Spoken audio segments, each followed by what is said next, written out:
So this Air Max I bought on sale, I think around the £65 mark, and it's an Air Max one, and it's called Safari. It came in women's sizing, but for me, I can sort of fit into these quite easily because I have a slightly sort of on a sort of smaller side in terms of my foot anyway.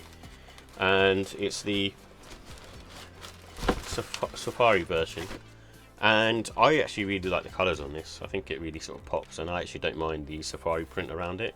It makes it look a lot different. I think my only gripe with this particular pair is basically the toe box. I'm not a fan of like leather toe boxes. It's just like such a nitpicky thing, but for me, when you get an Air Max 1, I just prefer it to have like mesh top.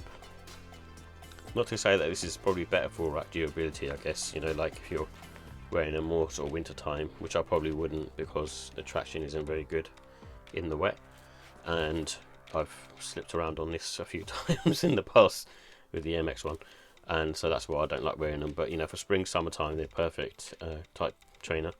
And also the white leather on here does feel really nice to the touch as well. Both panels, like even on the toe box, you can see like it's almost sort of indented in, so, and just got that really sort of soft material touch to it.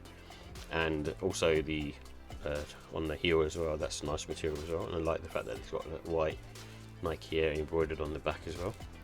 And then the tongue tag as well, it's got white on it as well, so it's just nice, simple neutral colour, especially if you just want something with a bit of pattern on it, which this has. And I think it's a cool shoe, you know, it's just like one of those ones when you sort of look at it, it just looks really sort of nice and sort of pleasing to the eye, I guess.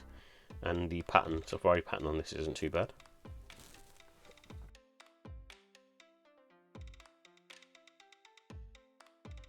So here are the details for the Nike Air Max 1 Safari. It comes in a Summit White, Phantom and Sail colourway. And this has a polyurethane cupsole with an airbag in the heel.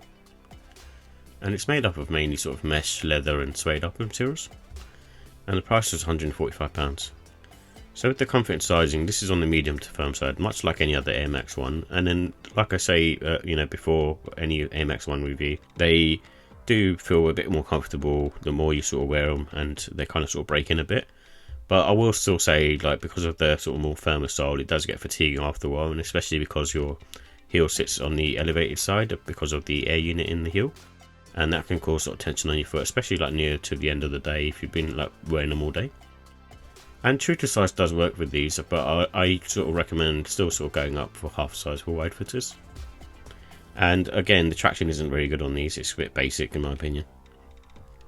So with the look and style, with this one I love the neutral colour blocking. It's one of those ones that sort of match and wear with everything, and it's quite sort of on the sort of almost sort of sophisticated side as well in my opinion. And another one for sort of spring summertime, because of the white colourways on this, I wouldn't be wearing these in autumn winter. It's just one of those trainers I think is better for the spring summertime. And with this one, because of the neutral colour blocking and it's quite sort of simple looking in its approach, I think casual and smart casual does work with these. And you can go with the white laces, but you wouldn't be, you know, also think grey and sail would definitely work on these.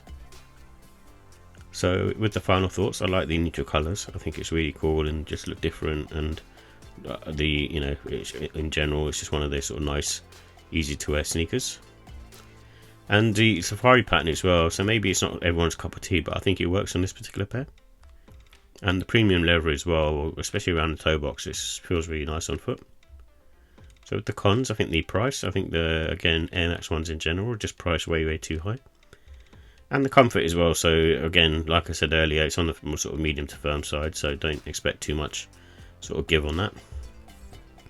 And I'm also a bit of an OG person with like Air Max 1s, and I prefer mesh on the toe box, and this one has leather on it, which is really nice leather, but I still would prefer it to be mesh.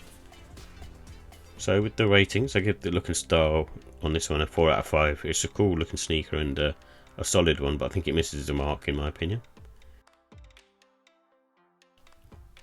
And with the comfort, I give that a 3. It's very sort of standard stuff in my opinion. And the quality, I think the leather quality of the materials is really nice, so I'm going to give that a 5. And just in general, the prices on Air Max 1s are high, so I've given this one a 3. And overall I give it a 4 out of 5. It's a solid sneaker and looks really cool on foot. And again, like I said, because it's got neutral colours, and if you're after an MX1 and you don't mind like an all over leather sneaker, then this is a good one to get.